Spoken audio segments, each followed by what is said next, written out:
What's up, guys? Welcome to Brand Builder TV, where we want to share with you how to brand in 2021, 22, not 2005.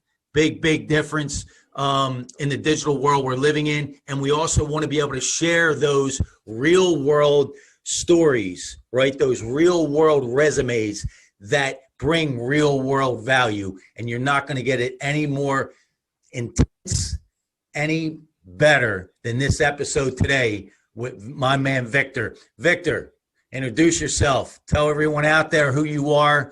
Give us that 30,000 foot view. Who you are, where you came from, where you're at today, where you see yourself going. Thank you so much for having me today, Dave. My name is Victor Avila. I'm a retired ICE, Homeland Security Investigations Special Agent. The reason I'm retired, a lot of people ask us, hey, why are you so retired so early? I retired because of a tragic in the line of duty shooting that I went through in my career 10 years ago in 2011. This past month was a 10-year anniversary. While I served in Mexico at the U.S. Embassy in Mexico City, my partner and I, Special Agent Jaime Zapata, were ambushed by a drug cartel. And tragically, Special Agent Jaime Zapata lost his life in the line of duty in Mexico. I was shot 3 times and miraculously survived by the grace of God. And so I'm here to share that powerful story. But my story goes beyond that. It goes, I've been in public service and law enforcement for almost 20 years. I've worked at all different levels of government and mostly on our border.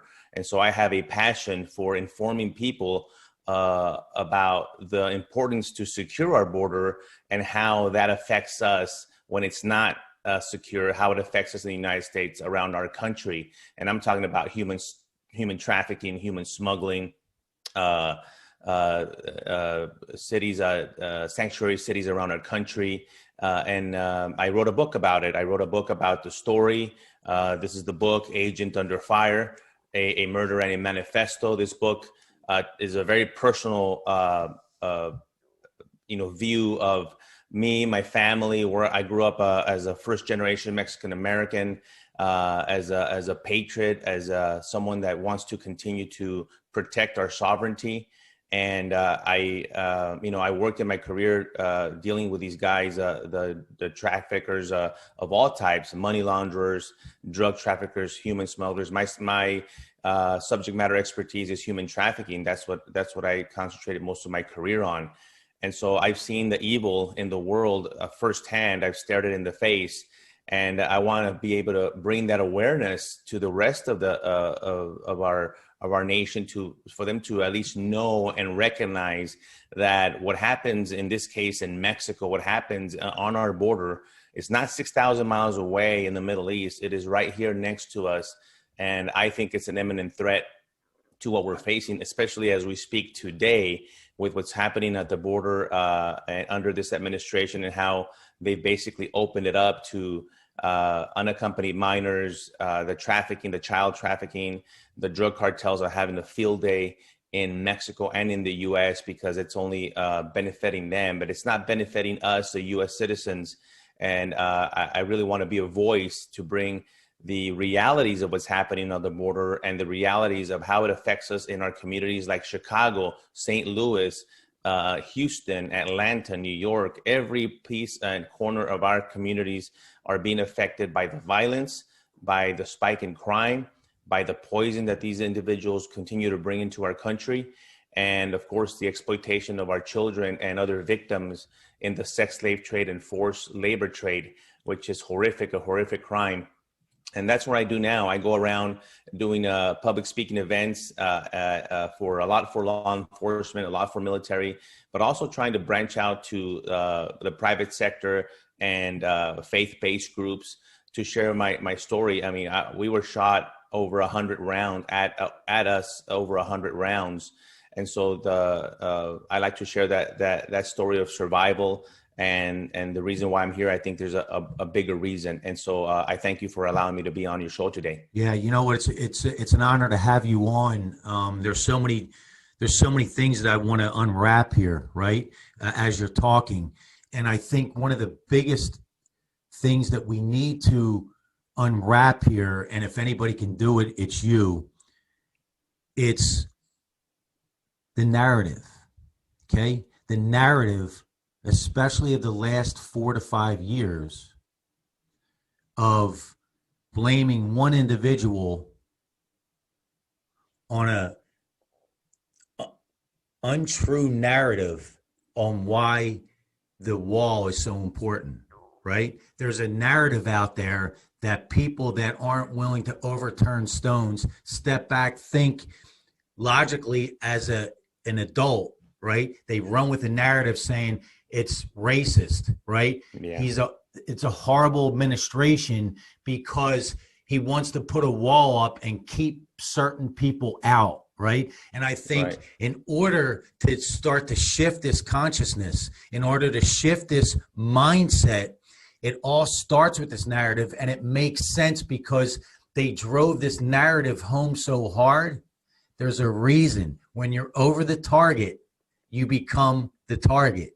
And if anybody knows that, you were physically the target, right? For a lot of years. But let's go back a little bit and give people a little more context. So you actually were you worked for the United States in ICE, but you were stationed in Mexico. Correct. With your partner.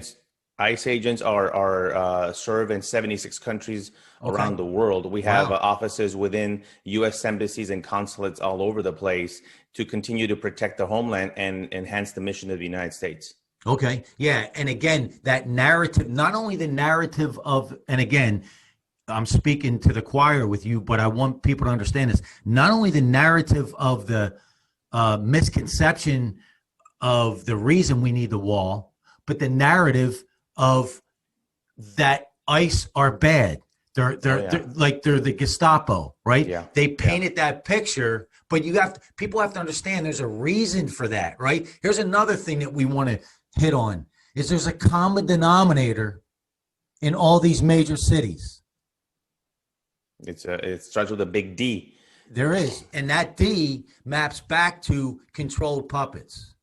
Yeah, it does. Let me tackle a little bit of that before we go forward. The narrative has been the left has done a great job with that narrative because they continue to pound it, and the news from the border, when it goes out, first of all, it's not picked up by the mainstream media. If it is, it's polished, it's cleaned up, and you're not getting firsthand information of what, for example, our Border Patrol agents and our ICE agents are facing on a daily basis.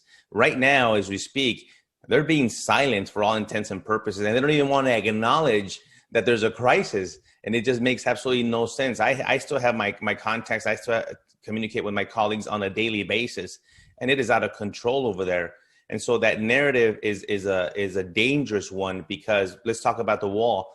The wall, as you know, they called it a racist wall, an immoral wall. I've been attacked because they've told me, how can you be a Hispanic American and not let your people in? Listen, I'm an American. I was born and raised in Texas, and I'm a patriot, and I'm here to defend our sovereignty, just like Mexico defends theirs, by the way. Try to do it the other way around and see what happens. Well, let's attack this and focus on this logically, right? Here's my response to that. Okay, if that's what you're saying makes you racist or non-racist, then my question to that person, that group, is if a busload of people, doesn't matter what color their skin is, pulled up into your driveway and started to kick your door down, right? Are you just going to let them in? Or if they came in nicely, are you just going to let them in and they don't have to abide by the law rules of your own house? If you look in the backyard and people are just jumping over your fence, jumping in your pool, does that even make any sense? And then the other thing is, you got to question as a thinking adult here, right? I'm talking to the masses. As an adult that has to make adult decisions for other people, does this make sense that you're okay with becoming the country that you want to escape, what that means is when you have no rules, when you have no non-negotiables, when you have no guidelines, you now become that third and fourth world country. So when the United States becomes that, now where do you go? That's a great point. And I'll start off by saying right now we're having issues right now as we speak right now that the hundreds of people that are being let in, all of a sudden the Democrats don't want them in their town. They're like, wait a minute, there's 300 or 400 a day being dropped off in all these border towns. And the border towns are, the mayors and sheriffs are like, what do we do with these people? We don't know where, literally did not know where to put them. Some are being put in buses to go into the interior of the country, positive COVID cases, by the way, in some cases, and even on airplanes. But you're absolutely right. I never understood, and in my career investigating all these people and having contact with a lot of these people coming from Central America, Mexico, and other countries, by the way, is like you're escaping, like you just said. Let's take the country of Honduras, who is highly, the corruption, the crime. We know we're humanitarian people. We're compassionate people. But it gets to the point where when is the United States going to say enough is enough? The burden doesn't fall, and it shouldn't fall on the United States. The burden should fall on these people's country and their government to take care of the people. The part that I challenge is that these individuals want to leave these countries because of those conditions. I understand that. But then you want to come in the United States and you want that country here. Exactly. And so I write in my book about assimilation and how important assimilation to our country and to our culture is. You can't come to the United States and as soon as you make it here, start waving your home country flag. You can't have it both ways. You can't build this community wherever you live in Kentucky, in Indiana, in Chicago, and then have your Mexican flag all over the place or have your Ecuadorian flag. It doesn't happen that way. Try to do that in Mexico. See what happens to you if you fly the American flag in Mexico. You're gonna get picked up immediately. And so we are immoral. We're racist if we try to enforce our laws and our protection of our sovereignty, but no one else is held accountable for the same thing. And if we really map this back, and you know this, if we really go back, it all stems from the narrative and the agenda that has been put in place for a long, long time. We just happen to be now at that breaking point, right? That breaking point. And that's why it's so intense now, right? So I spent 17 years in the most violent cities on the East Coast. No gun, no badge, no backup. I've broken bread with people that 99% of the people watching this would run, okay? There's cities in our country that have been under this agenda for 50, 60, 70 years that literally, if I blindfolded you, spun you around, put you in these cities, I even know the streets, you would swear you were in a fourth world country. I'm talking about little streets, right? Mm-hmm. That are, you can't, once you make that turn, you can't turn around. You can only back up. They're abandoned cars stacked on one another too deep. And in a city block, there's literally areas that the cops map out as the Badlands. That's right. Right. So people have to understand that it's already been infiltrated. But if you have to start to ask yourself as a thinking adult, why? See, how and why, right? There's an agenda here that has been played out for a long, long time. And we're at this breaking point. So, and here's the other thing, Victor, is we can keep blaming the mainstream media. That might have worked 20 years ago, 30 years ago. You got this. If you really want to know what's going on, if you're really concerned with what's really going on, and if you really have an alert that says this isn't adding up, you can figure it out. You can figure it out. And let me tell you how that agenda that you talk about has been very well organized, and the left have been, and I call them the left because they're, the Democrats, and you might have some of the old school Democrats that are still, we have a couple of them in Congress that still might have some sanity and common sense, very few, but they have done a great job in that agenda from border security all the way to the local, which I've seen in the last couple of years, your local elected officials, your mayors, your city council, your county commissioners.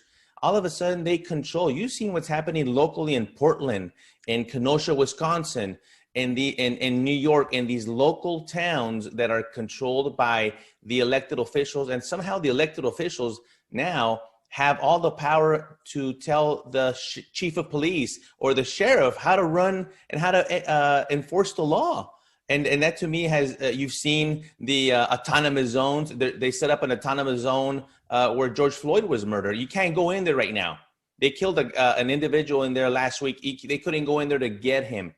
They have guns. They have a border. They have security. Look at our nation's capital right now. It's surrounded by a fence and barbed wire.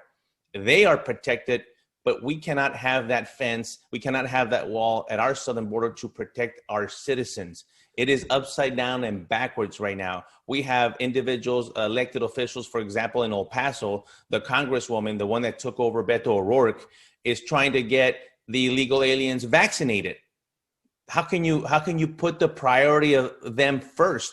Why don't we concentrate on our vaccinating whoever wants this vaccine, our U.S. citizens first? Oh. Why have they been placed first? Why are we accepting all these unaccompanied children first? Why aren't we dealing with our kids and putting them back in school?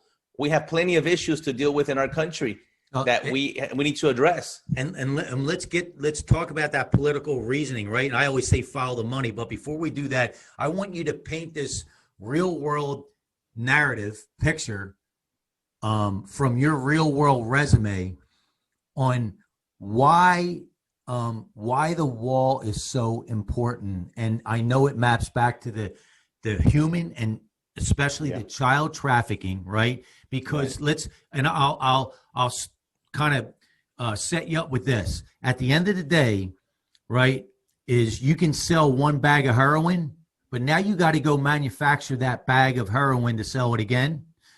But the little kids get sold over and over and over and over again. So the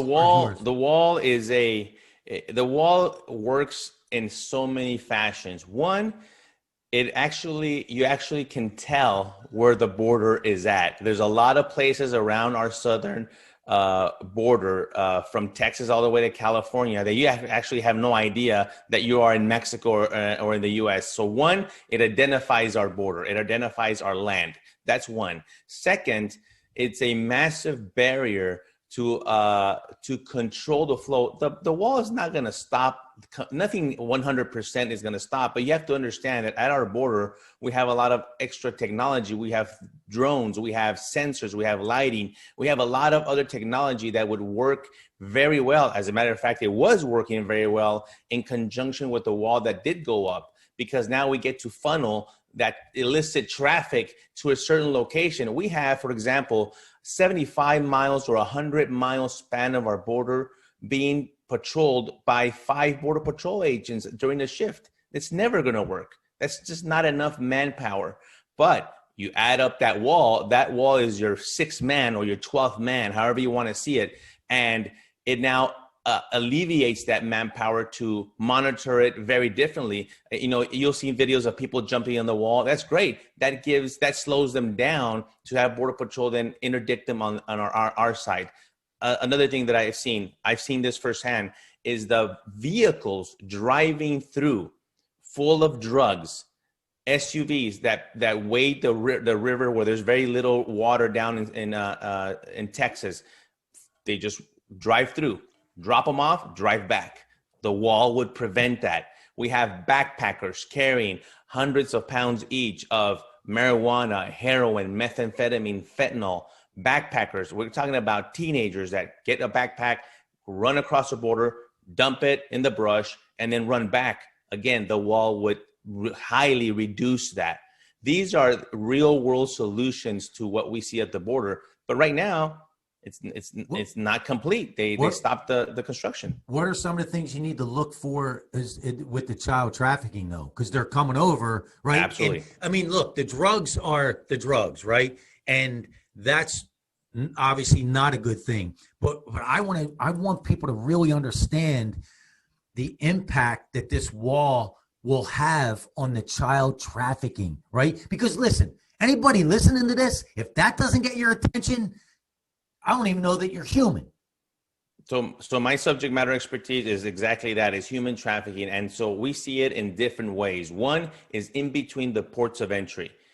And we're talking about smuggling that turns into trafficking. Human smuggling and human trafficking are two different violations. There's two different crimes. If you want to be an illegal alien and wants to be smuggled into the U.S., you pay your fee, the coyote smuggles you, and it's done, right? You're done. The human trafficking, they smuggle that victim into the United States to take him to New York, Atlanta, Miami, and they hold them there against their will. There's force, fraud, or coercion.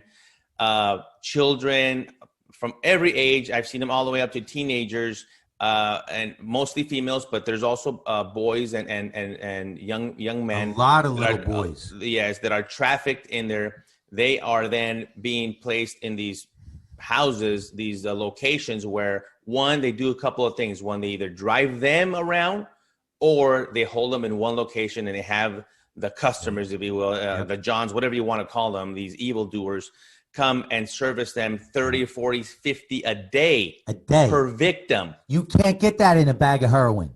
No, you're absolutely right. The cocaine, I use that example all the time. Yes. You got to go you sell a kilo of cocaine. You're going to make a huge profit, but you got to go get another kilo of cocaine. That's it. These guys, they learned these, by the way, that's why I don't like to call them drug trafficking organizations anymore. These cartels, they should be foreign terrorist organizations. And I address that in my book. These guys are involved in everything. And they realized that, wait a minute, the drugs are okay, but these humans are paying a lot more. But here's what I want to drive home, right? Is you're right, the cartel. But ultimately, what we realize now, right, with the Great Awakening, is they're still just the soldiers, right? You map this back, follow the money, right? Even our politicians, if you're really willing to overturn stones, are still just ground soldiers, right? They just happen to be in a position that the real money, the real power can control. So that's it. Yeah. It goes back to the very top that's controlled our planet for hundreds, maybe thousands of years. And we are now at that point that there have been people put in place that I believe we're going to see sooner than later an awakening that we've never saw before. But it still doesn't mean that we're not going to go through this darkness like we've never seen before, though, either. Yeah, you talk about that. The child trafficking is a darkness for sure. It is evil, and you're absolutely right. So that's one aspect, the cartels and bringing those children in and the trafficking. You have the ones that do it within our country. Yep. And you're absolutely right. This thing is the dark web, the engaging of these children, how they hook them. They look for the most vulnerable in our communities. And absolutely, they're going after our kids through the internet. These guys are just, it's a supply for them, right? Yes. They treat them as a commodity. It's a number. They're a number. It's a number. It's a number. They have absolutely, I have one example in my book that I had to be a bit graphic in description of it because I want people to realize that this is real. Yes.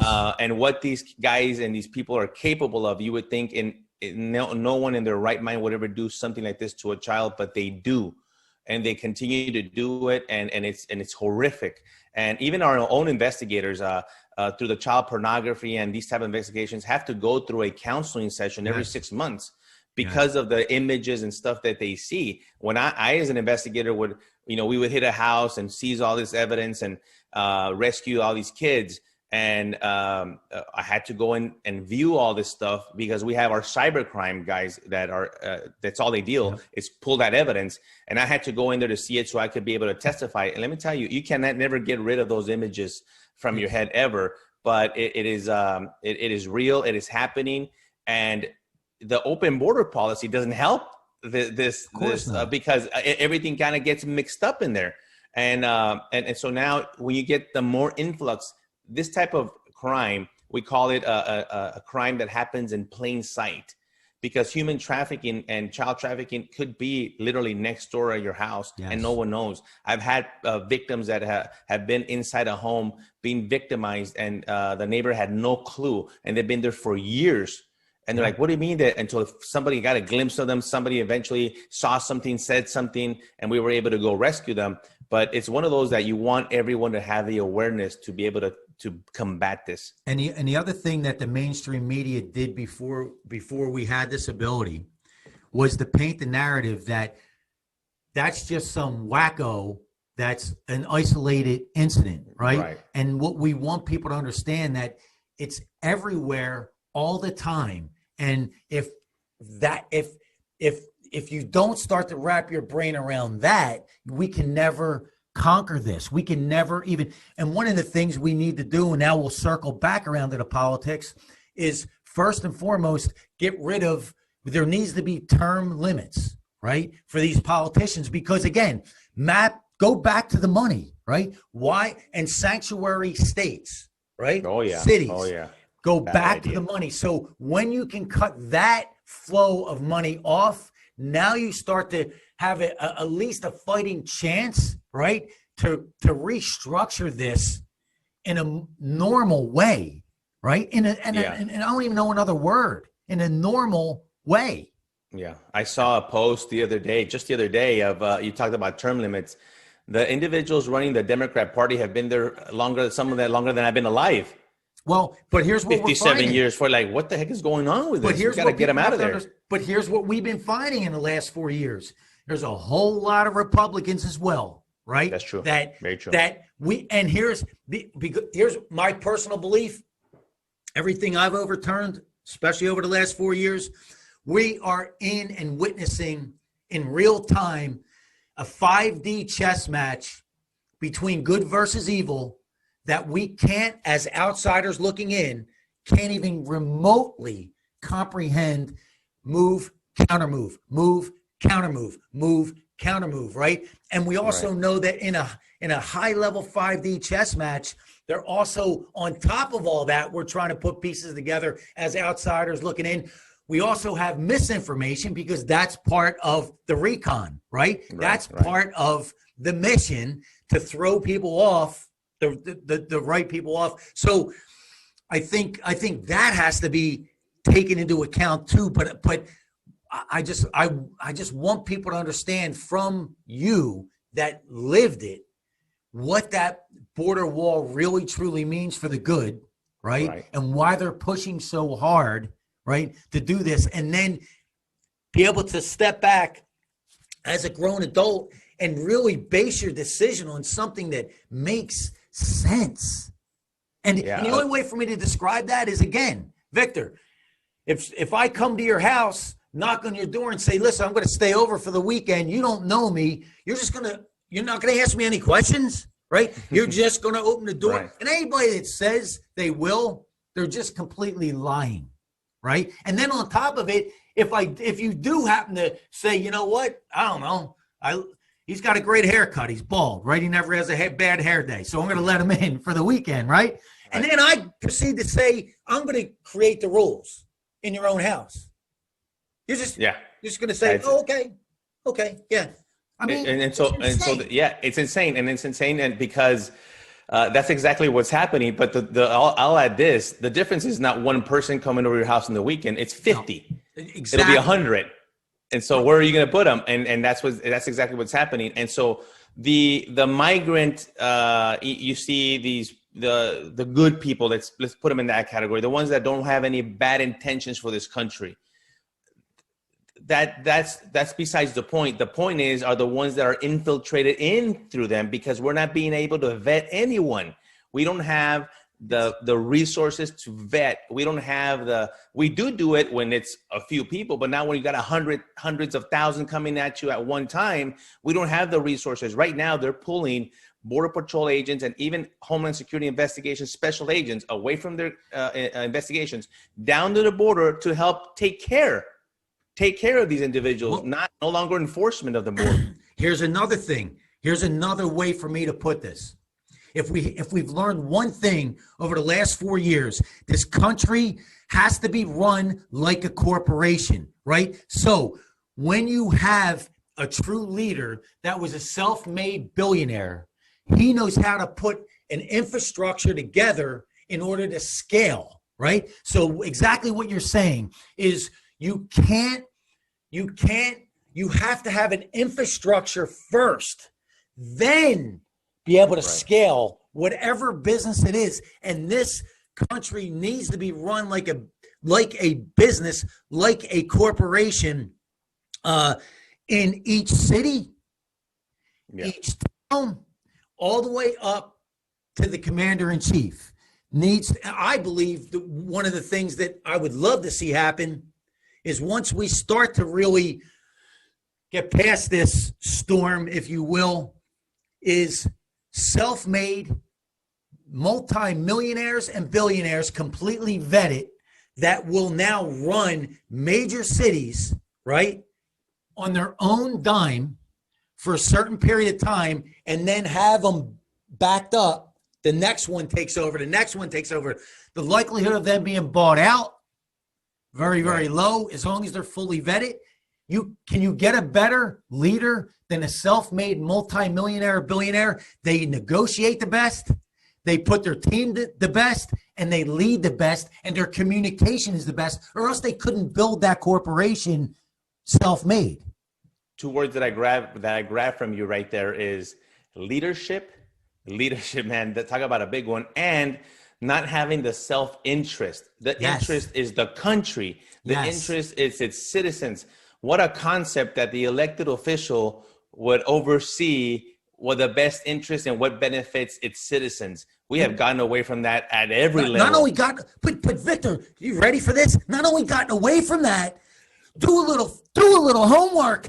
The American taxpayer has created generational wealth for career politicians that have never done anything in the real world, right? That's right. And think about this.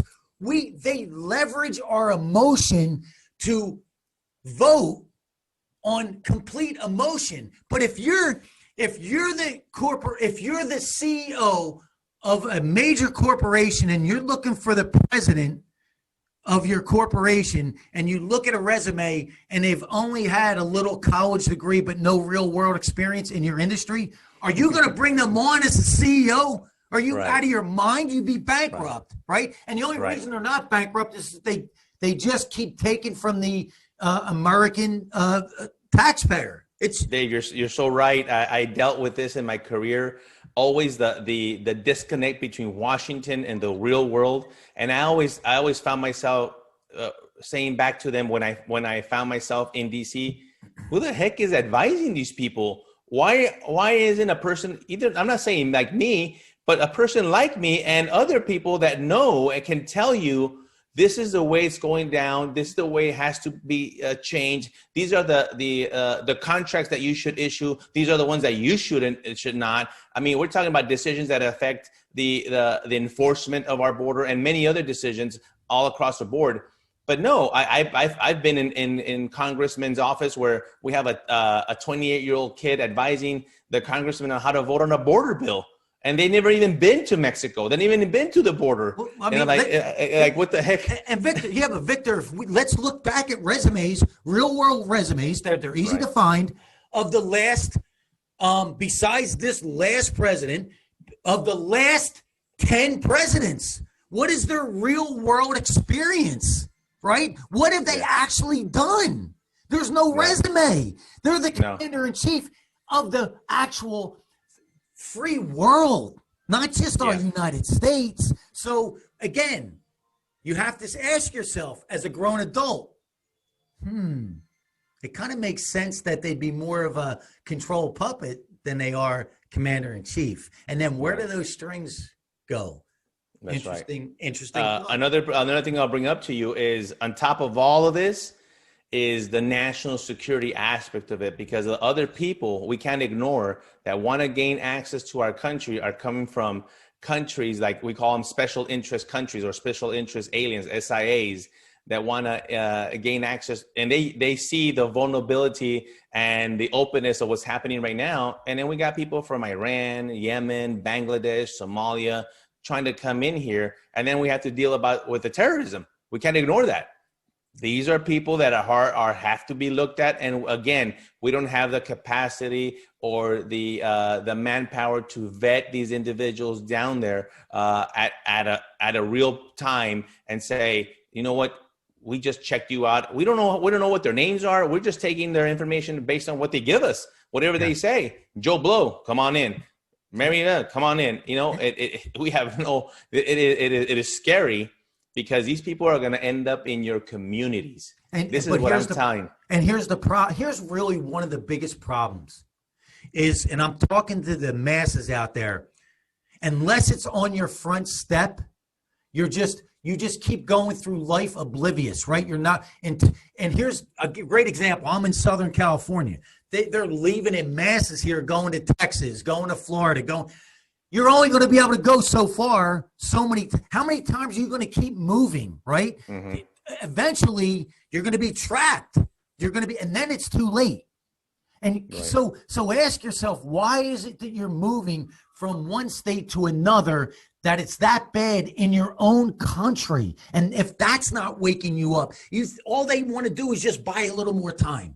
All right, if I go to this place in Texas, then I can still have my gun. Wait a minute. Why aren't you asking why you can't have your? Let me ask. Here's a great question. I have my CCW right in California. Wow. That's what I get.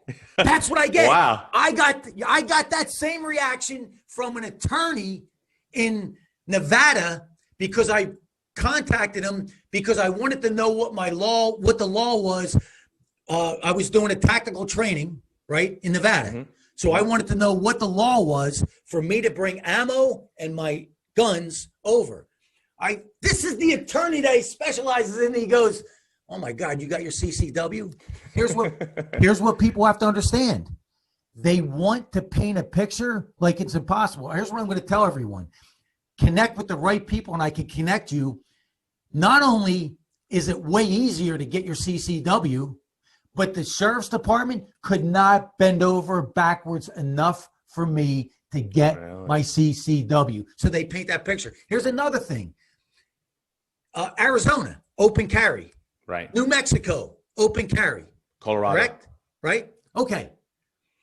If open carry, if concealed carry, if obtaining any gun that you want at any time that you want, and leveraging your Second Amendment is that bad, then why aren't we seeing devastation on a hourly basis in those two states? Because they're full of shit. Yeah. That's why. Yeah. Right? Yeah. If it's worked out well in those states for all these years, but I can't work here in New Jersey, in New York, or California. Chicago, right? Right? Why? Follow the trail. Because the stats speaks for themselves. I remember when I first got my concealed carry in Texas years ago, and then found out about Florida and Colorado and the reciprocity laws and where you could carry it and take it. And you start learning the facts about people think that are so afraid of guns and are anti-gun, like, oh, the more guns you are, the more violence is going to be, the more dangerous it's going to be. As a matter of fact, it's the opposite. It's the other way, because they've heard it, and they've heard that rhetoric they've been sold on that rhetoric. It's actually safer, because I'll tell you real quick, who always has the guns? It's the bad guys. And not only, because they're going to get them no matter what. And here's the thing, because they have a record and they got to get them illegally. But here's the thing. How many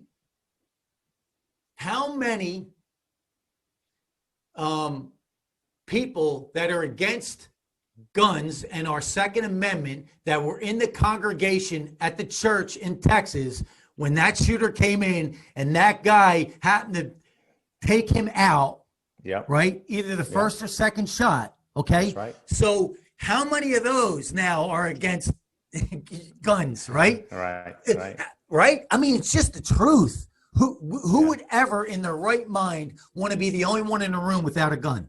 We need more good guys with guns to take out bad guys with guns. And, and that's a great example of it. And here's the other question, right?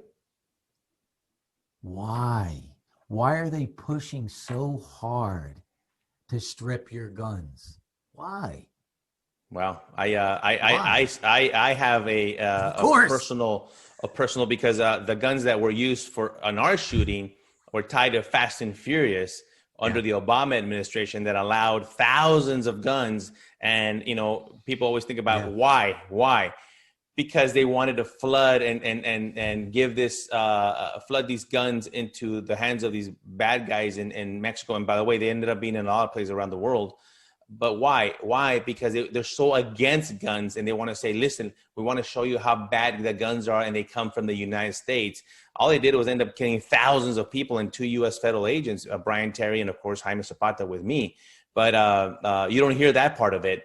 But that's how far they go to because we can be controlled. Eliminate our Second Amendment right. Right. So if you don't have the right to bear arms, you could be controlled, right? And that's right. And then also if you don't have the infrastructure, the resources to question an illegal election, you become Venezuela. That's right. Right. And if people think that we're over the top with this conspiracy theory, why don't you map back in the early 90s where Venezuela was on the monetary map? Oh, yeah. Yeah, they were doing pretty well, right? Oh, yeah. Now they're drinking out of puddles. Yeah, it is. These are socialist, communist regimes. That is real. We've seen it, and you have to. The people have to wake up and understand this is what they want to do in our country. These are the policies they want to implement here in the U.S. Why would you want to see that? Why would you want us having no food? No. You go to the grocery store, they're empty. Why? Because they don't. First of all, the people don't have the means to defend themselves. They took that right away from them from the very beginning. We've seen this in history of the steps that they take, and they've been doing these steps, by the way, a long time ago, slowly flipping and doing these policies, changing legislation. Look at what's happening right now in our schools, even in my own local town, indoctrination of our kids and the critical race theory that they want to teach now at a younger age. And they've already taken over our colleges and universities. Now they want to start infiltrating at the school level because they know that if they get the kids at that level, they're going to brainwash them and get them to vote and follow, like you said, that puppet and get controlled at a much earlier stage and an age. And so, you know, you and I think we're on the same page too. We need people to be awake. People ask me, what do I do? What do you want me to do when it comes to human trafficking? Listen, there's a lot of things you could do. I used to work with the vetted NGOs, the non-governmental organizations that we needed to, where do we place when we rescue these kids? I hit a house one with 18 kids once. All of a sudden we have 18 children. Where do we put them? We need services, right?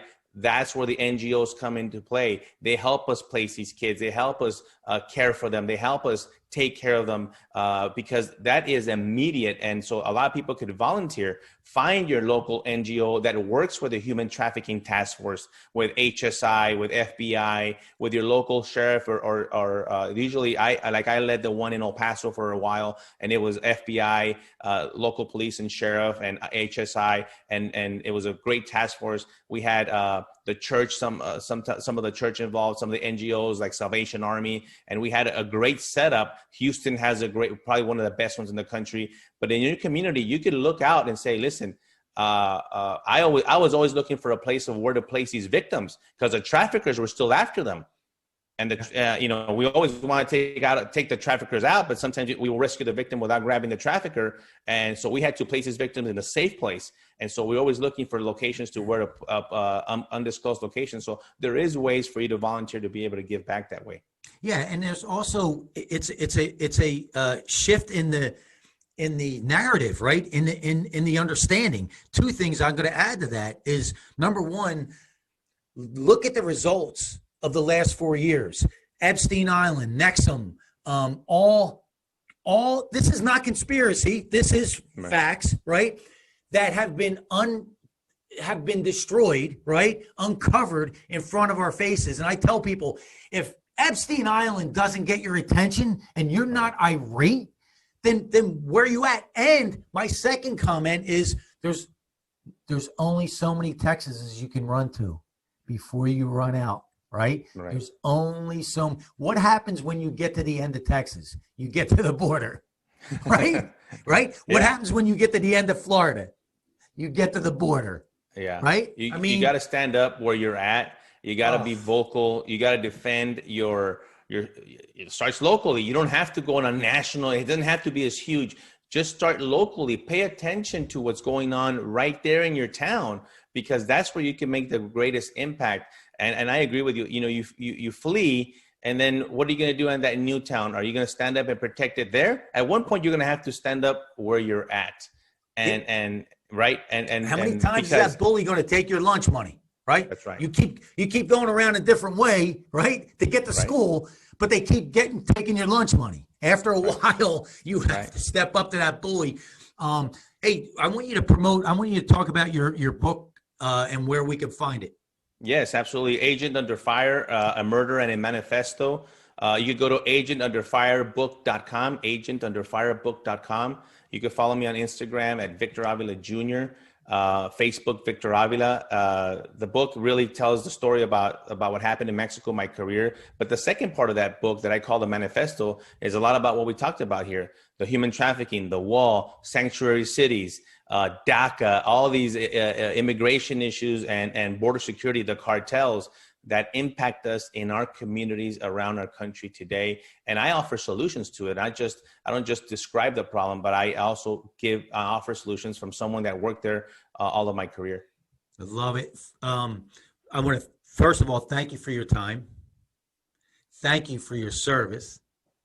Thank you for your continued service on what you're doing. And we'll make sure that Fernando has the link to your book, to where they can, whatever website, Amazon, wherever people can get it. And if there's anything that I can ever do, open door policy, reach out, absolutely. And we have to start to turn the awareness, the consciousness of society, because we're out of Texas. Texas, there's no more Texas, right? We're out. We're done. That's it. You know, That's it. We're out of minutes, if you will, right? So this is it. It's really, honestly, Victor, and you tell me if you agree with this, and I believe you do. It's now or never. Now or never. We're at a crossroads. We're at a crossroads right now. You got to make a decision right now. History books can be written one way or the other. Yes. You got to pick. You got to choose, and it's good versus evil. I choose good, and I'll continue to fight as much as I can. Absolutely, man. Thank you so much, and again, thank you for that your time, and anything that we can do to get your message out there, man. You got a team member, my man. I appreciate it. Thank you. Thank you. Awesome. So I'll send you. So you're going to get email Fernando. Okay. Right? You're going to get the unedited version. The link to the, once he puts it up on our YouTube, and then he will start to chop these up into, and we got a lot of golden nuggets, my man. We're going to get a lot out of this, and we're going to put it, then what he does, he puts it in a thing like every few hours. It goes out to my social media platforms, Facebook and Instagram mostly, right? So man, let's do that. And I do mean, thank you so much for that. Yeah, man. Anything, if there's a door I can open, reach out. I'll keep that in mind. Absolutely. Thank you so much. If you hear of people wanting a speaker, that's where I'm trying to kind of branch out. And I have, my speaking fees are very, very flexible. That's perfect, because before COVID, I spoke around the country in personal development. So that's perfect. And me and David, are launching a show together this month awesome. called Alpha Corner. So we're going to have you on for sure. Yeah. So, I saw you. He was with you, right, in San Diego. I saw a little bit of it. Yeah. Yeah. So like our next, we're going to do it every Tuesday. So next Tuesday, I'm from the East Coast, Jersey. You know, you probably said, yeah, no kidding, right? So the story of Attila's Gym. I don't know if you heard about it, but they literally, Well, I know the partner for 20 years. So we're going to have Ian and Frank on our show not only sharing their story of what they had to go through and what they're going through battling the state of New Jersey. They seized their assets and everything.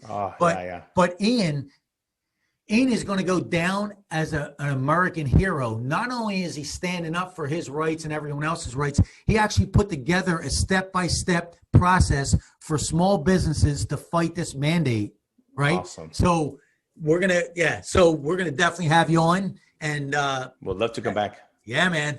Appreciate it, my brother. Great. Thanks, man. I appreciate it. Thank you, brother. I'll see you. Thank you.